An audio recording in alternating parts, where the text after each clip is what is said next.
বসুমতী, আপনারা বসুমতী চিনেন তো? বর্তমান প্রজন্মের অনেকেই চিনেন না। আপনারা সবাই বসুমতী মাকে চিনেন? দেখি কারা কারা চিনেন বসুমতী মাকে?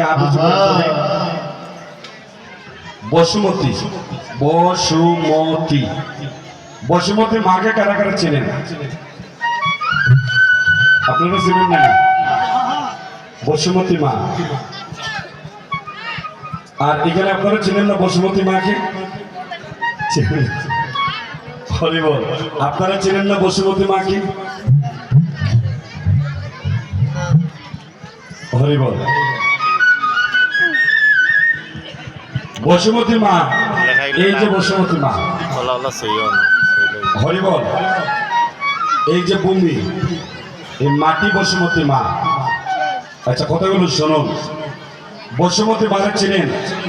আগেকার দিনের প্রাচীন মায়েরা যারা আছেন, মানে বয়স্ক মায়েরা যারা আছেন, তারা ঘুম থেকে উঠার পরে, এই কথা বলি না, যে কথা বলবেন আমি তারা মাইক্রোফোনটা দিয়ে দিব, আপনি কথা বলবেন। হরে কৃষ্ণ, জয় রাধে। আমি কীর্তনে খুব লজ্জা দিতে জানি, জানেন?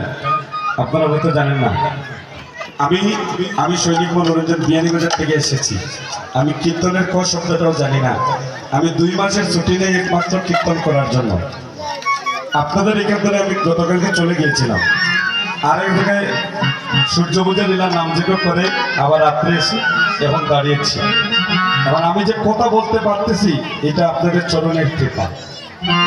2 মাস শেষ হয়ে যাবে কীর্তনের, আবার চাকরিতে চলে যাবে। তবে মনে থাকবে 12 মাস আপনাদের কথা। তো কথাগুলো শুনুন, কাজে লাগবে।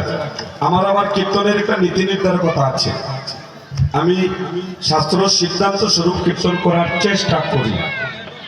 যারা সিলেটের বিভাগের অনেকেই জানেন যে আমার কীর্তনে বয়স কম, কিন্তু জানে সবাই কীর্তনে গেলে 2-4টা কথা আমি বলতে পারি, বা কীর্তনের নিয়ম নীতি জানেন একটু, আমি ফলো করি।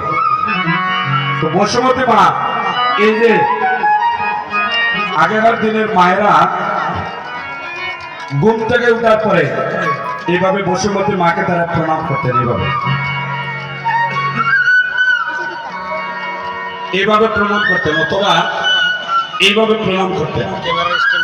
আস্তে, এখনকার প্রজন্মরা এখন আর প্রণাম করে না। এই বসুমতী মাকে কেন প্রণাম করবেন জানেন? আমরা এই বসুমতী মায়ের পক্ষে কত অনাচার বেবিচার করি না বাবা? করি তো। এই বসুমতী মা ভগবানের চরণে যাইয়া বললেন, হে দয়াময়, তুমি তো কৃপাময়, আমার পক্ষ মাঝে তোমার অনন্ত কোটি ভক্তের বাস, জীবের বাস। বুঝতে পেরেছেন? অনন্ত কোটি ভক্তের বাস আমার পক্ষ মাঝে। তোমার ভক্তরা আস্তে আমাকে কেটে কেটে ফসল ফলায়, মানে মাটি খাটিয়া ফসল ফলায়। তোমার জীবেরা আমার বক্ষ মাঝে মলমূত্র ত্যাগ করে, আর কেউ যখন মারা যায় তখন অন্ত্যেষ্টি ক্রিয়া করে। কে বলছেন? এই বসুমতী মা, মানে মাটি মা। আমি জলে পুরে বিতাপ জ্বালায় আকার হয়ে যাচ্ছি, হে দয়াময়, তুমি আমাকে কৃপা করো। এই কথাগুলো যদি আপনারা না শুনেন, বাড়িতে যখন যাবেন বলবেন সৈনিক মনোরঞ্জন কিছুই বলে নাই।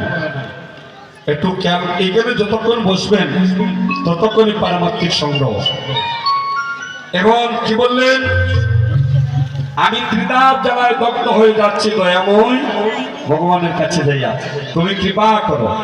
ভগবান বললেন, ও বসুমতী মা, তুমি চিন্তা করিও না। আগত যুগে রাধা কৃষ্ণ মিলিত তনু গৌরাঙ্গ হয়ে কলিতে যাব, যাইয়া এক দিবা এক নিশি হরির নাম সংকীর্তনের আয়োজন করব। আর অধিবাসের রাত্রে তোমার গোড়া মানে কি?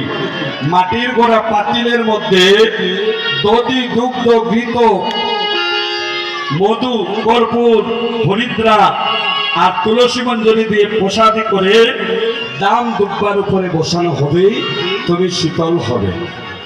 আরো বললেন, মা, এটা কার কথা? ভগবানের। আরো বললেন মা